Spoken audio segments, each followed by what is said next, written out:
Seguimos con el apartado 2 del tema 8 de cinética. El apartado 2, como veis su nombre, dice dependencia de la velocidad con la concentración. Pues vamos a ver esta parte. Vamos a suponer una reacción genérica en la que dos reactivos A y B dan productos. No nos interesa cuántos productos o quiénes son. Bien, pues en ese caso la ecuación de velocidad, que también se denomina ley de velocidad, se expresa de la siguiente manera. V, recordad siempre V minúscula porque V mayúscula es para el volumen. La velocidad es igual a una constante, que ahora veremos cómo se llama, por la concentración de los reactivos, en nuestro caso A y B, elevados a un exponente, a un número. Fijaros también que ese número no coincide con el coeficiente estequiométrico. A veces puede coincidir, pero lo normal es que no. Bien, a la K la llamamos constante de velocidad y a los exponentes a los que están elevadas las concentraciones de reactivos, órdenes parciales. En esta ecuación podéis ver pues cómo estudiamos la dependencia de la velocidad con la concentración de reactivos. Bien, los órdenes parciales se refieren a cada reactivo, pero después hay un orden total o global de la reacción, que es la suma de los exponentes de todos los reactivos, y lo denominamos X. Bueno, en otros libros puede aparecer otras letras, pero eso es indiferente.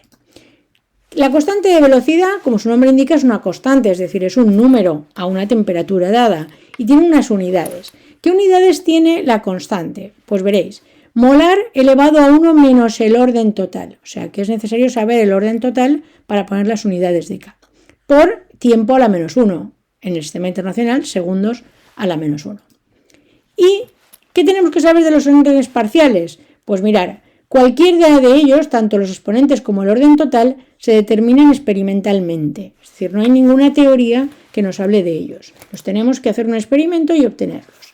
No tienen relación alguna con la estequiometría. Por eso os he puesto M y N y no os he puesto A y B como la estequiometría, ¿vale? Pero a veces coinciden. Bien, pues esos números, los exponentes como el orden global, pueden ser números positivos, números negativos, números enteros, el cero y fraccionario. Acordaros que negativos y cero no podrían ser nunca los coeficientes estequiométricos, pero en el caso de los órdenes sí.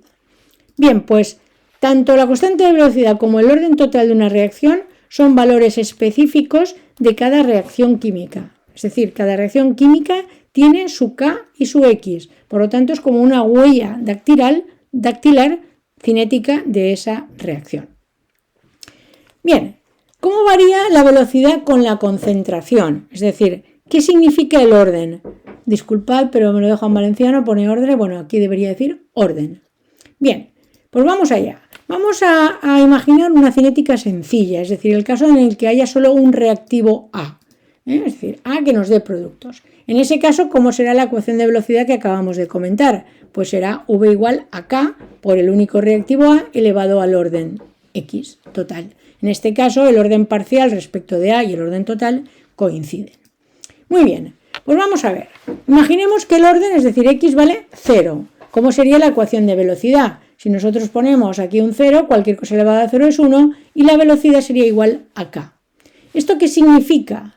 Pues significa que si yo la concentración de reactivo, porque me da la gana, la duplico, la velocidad no cambia, porque como vemos aquí, la velocidad no depende de la cantidad de reactivo. La velocidad es constante. No depende, perdonad, aquí también hay un fallo, no depende de la concentración. ¿Qué unidades tendría acá? Pues 1 menos el orden, como el orden es 0, molar elevado a 1 por segundo a la menos 1.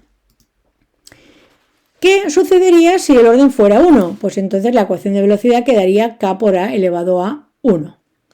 ¿Y esto qué significa? Significa que si la concentración de A la duplicamos, la ponemos el doble, pues la velocidad también se duplica, se hace el doble.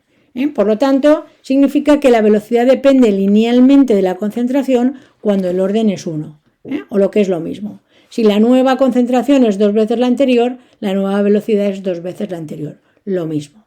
¿Cómo serían las unidades de K? Pues 1 menos el orden, 1 menos 1, 0, ya no aparece molar, simplemente segundo a la menos 1. O sea que las unidades de K dependen del orden. Y por ejemplo, para orden 2, perdonad, ha salido todo junto, pues la ecuación sería V igual a K por A al cuadrado. ¿Qué significa si A la duplicamos? Pues si esto lo ponemos 2, como es al cuadrado, la velocidad se cuadruplica. Es decir, que la velocidad depende exponencialmente de la concentración. Lo que es lo mismo. Si la nueva concentración es 2 veces la anterior, la nueva velocidad es 4 veces la anterior. Y las unidades de K, m elevado a 1 menos 2, menos 1, segundo menos 1. ¿Y qué pasaría si el orden fuera negativo? Pues que entonces tendríamos K por A elevado a menos 1, o lo que es lo mismo, K partido por A. ¿Y qué pasa si yo duplico el denominador, la concentración que está abajo? Pues entonces la velocidad lo que hace es disminuir a la mitad. Por lo tanto, cuando el orden es negativo, la velocidad depende inversamente de la concentración. ¿Eso qué significaría?